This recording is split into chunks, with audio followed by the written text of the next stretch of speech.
Welcome to our deep dive today. We're going to explore something pretty fascinating. It's all about tribalism, how it shapes us, sometimes divides us, but can also tribal, how the cultural instincts that divide us can help bring us together. Hmm. Interesting choice for a deep dive. Oh, absolutely. It's a really intriguing mix of history and psychology. Right, and then it brings in those real-world stories. That's what makes it so captivating, I think. Exactly. And, the term tribe, well, it can be kind of controversial these days. Oh, for sure. It brings to mind images of, ancient cultures. Yeah, but Morris, he goes way beyond that. Oh, absolutely. In the book, he argues that tribes exist everywhere. Everywhere, like even today. Precisely. Think about it. Sports fans, political activists, those die-hard Apple users. Like a cult following almost. Exactly. They all exhibit this strong sense of identity and shared beliefs. Okay, so it's not just about like bloodlines and living in the same village anymore. Not at all. It's more about the cultural glue, those codes, symbols, and stories that bind a group together. I see.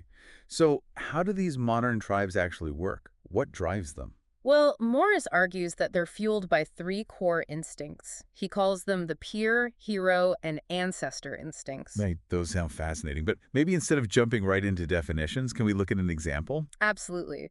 The book tells this amazing story about the 2002 South Korean World Cup soccer team. The Reds. Right, I remember them. Yes, and their coach, Gus Hiddink, he really knew how to harness these instincts. So what did he do? Well, he was Dutch, right? Coming into a very different culture. He shook things up, moved training sessions abroad, even banned honorific language within the team. Wow, he really challenged their norms. He did. He essentially created a new tribe within the team, stripping away the old ways. And how does that connect to those three instincts?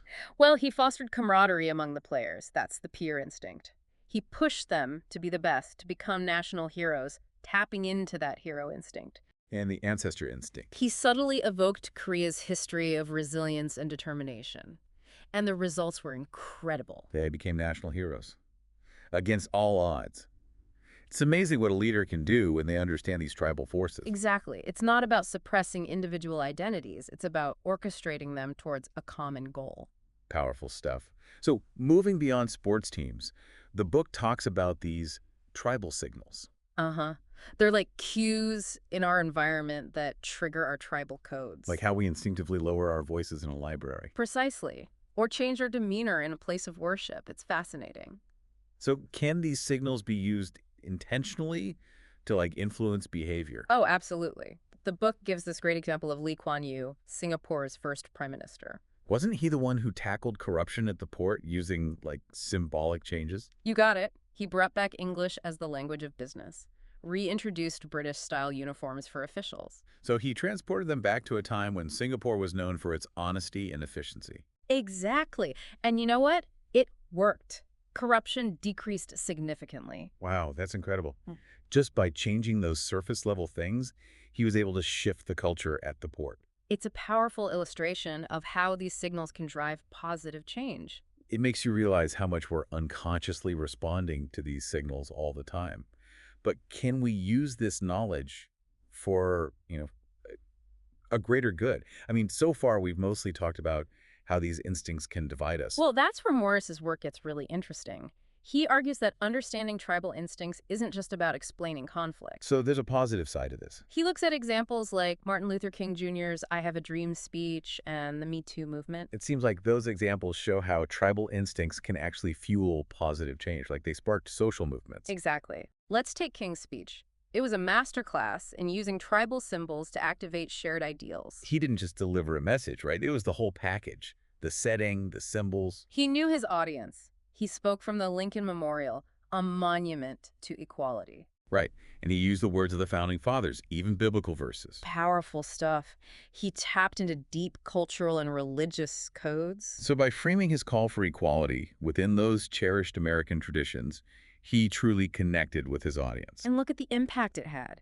Millions were inspired to join the fight for civil rights. Amazing how he understood and leveraged tribalism to galvanize a movement on such a massive scale. He understood that real change goes beyond logic. You have to tap into those emotional connections. And then you have the Me Too movement. It really shifted societal norms. It did, and it cleverly used what we call prevalence signals. So as more people shared their stories, it made the problem of sexual harassment and assault impossible to ignore. Exactly, they harness peer influence. The movement showed that this wasn't just a few isolated incidents, it was a widespread systemic issue. Powerful stuff.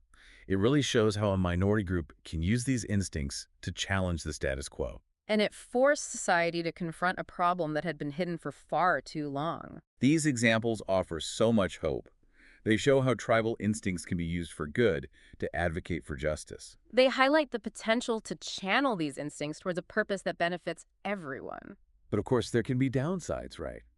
I mean, we can't ignore the potential for manipulation or unintended consequences. You're right. Understanding these instincts isn't about manipulating people for personal gain. It's about ethical responsibility. And the book highlights this by looking at two contrasting examples. David Ogilvy, the advertising legend, and the Scared Straight program. Ogilvy, he was known for his unconventional approach. He knew how to appeal to those tribal instincts, but did so with respect. Right, instead of just telling his executives to be more innovative, he sent them Russian nesting dolls. Those dolls represent a culture known for its craftsmanship and ingenuity. It was a subtle nudge, a signal to think differently. And it worked. Exactly. It sparked creativity and fostered a culture of innovation. Then you have Scared Straight.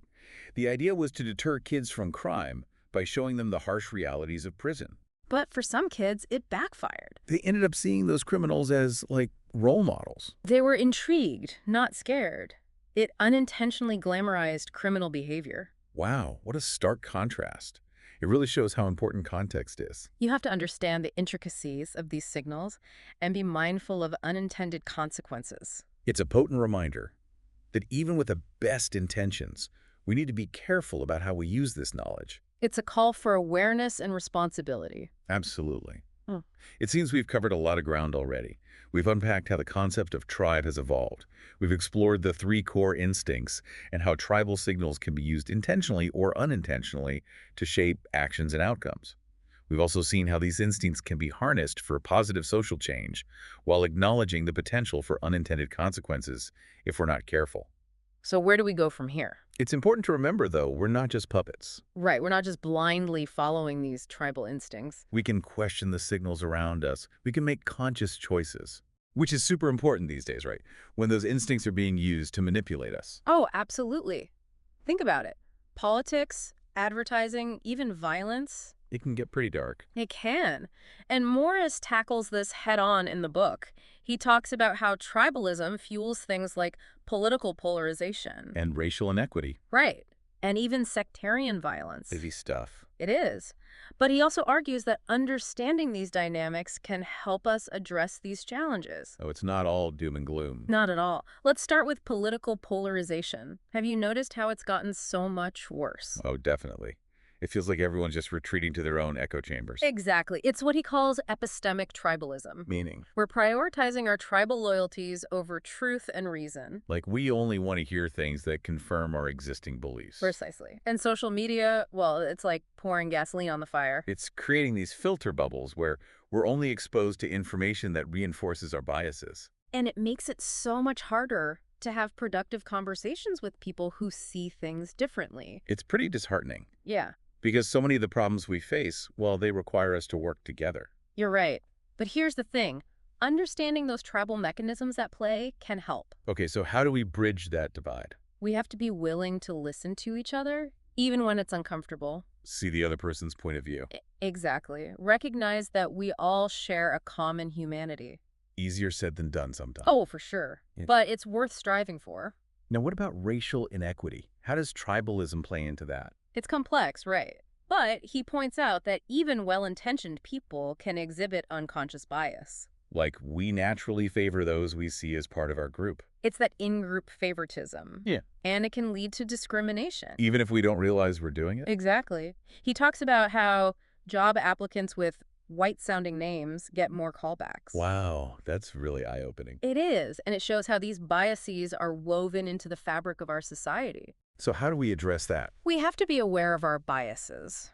Make a conscious effort to diversify our networks. Create more equitable opportunities for everyone. Absolutely. It's about building a society where everyone feels like they belong. Okay. And then there's sectarian violence, conflict between religious or cultural groups. That's where things can get really dangerous. He uses the example of the former Yugoslavia, right? He does. It's a chilling example of how tribal instincts can be exploited to incite violence. Political leaders using fear and prejudice to turn people against each other. It's a stark reminder of what can happen when those instincts are manipulated. But is there any hope for preventing this kind of violence? He believes there is. He talks about the importance of intergroup contacts. With getting people from different groups to interact with each other. Right. It helps to break down stereotypes. And address those underlying grievances that often fuel conflicts. It's a long and difficult process, but crucial for building lasting peace. It sounds like a lot of our discussion has focused on the negative side of tribalism. It's true. We've explored some pretty dark territory. But I'm guessing there's a flip side to this. Oh, definitely. He reminds us that these tribal instincts are also what allow us to cooperate. They're part of what makes us human. Exactly. They allow us to form communities, to create and achieve great things together. So it's not about eliminating these instincts. It's about understanding them, harnessing their power for good. I like that. And ultimately, it's about using that understanding to create a better world. A world where our differences don't divide us, but enrich us. Exactly. So we've explored tribalism's power, for better or worse. How can we use this knowledge to actually navigate the world? Well, at the end of the book, Morris gives us this 10-point summary, almost like a roadmap. Okay, a roadmap for understanding and navigating tribalism. Yep. I like it. It's really useful. He starts with a basic truth. We are all tribal. We all belong to different groups. Exactly. Our families, our friends, our work, even the brands we love. It's part of who we are. Right. And the second point reminds us that we're driven by those three instincts: peer, hero, ancestor. The instincts that shape our behavior. Huh? Then he talks about those signals, those triggers that activate our tribal codes. The ones we've been talking about. The language, the clothing, the rituals. Precisely. And point 4 is crucial. It's about harnessing these instincts for good. Like we saw with Martin Luther King Jr. and the Me Too movement. Exactly. Using our understanding of these instincts to create positive change. But then point 5 cautions us. Context is key. Right. It's not enough to just know about these instincts. You have to use them wisely. Otherwise, we can get unintended consequences. Like with the Scared Straight program. Good intentions, but the wrong outcome. Exactly. And then there's the power of authenticity. That's point 6. Meaning, Tribal signals, they work best when they're genuine. they have to resonate with the values of the tribe. Right. Otherwise, people see right through them. And then, of course, we have to be aware of manipulation. Point 7. Always be critical of how these instincts are being used. Especially in advertising and politics. They love to use these tactics. Point 8 encourages us to see both sides. To really try to understand the perspectives of those who are different from us. Which can be tough, especially when we disagree strongly. Oh, absolutely. But it's so important for bridging those divides. And then point 9 reminds us that these concepts, they're not just theoretical. They have practical applications in our everyday lives. At work, at home, in our communities. Exactly.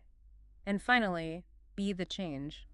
Point 10. It's a call to action, to use our knowledge of tribalism to make a difference. It's really empowering, isn't it?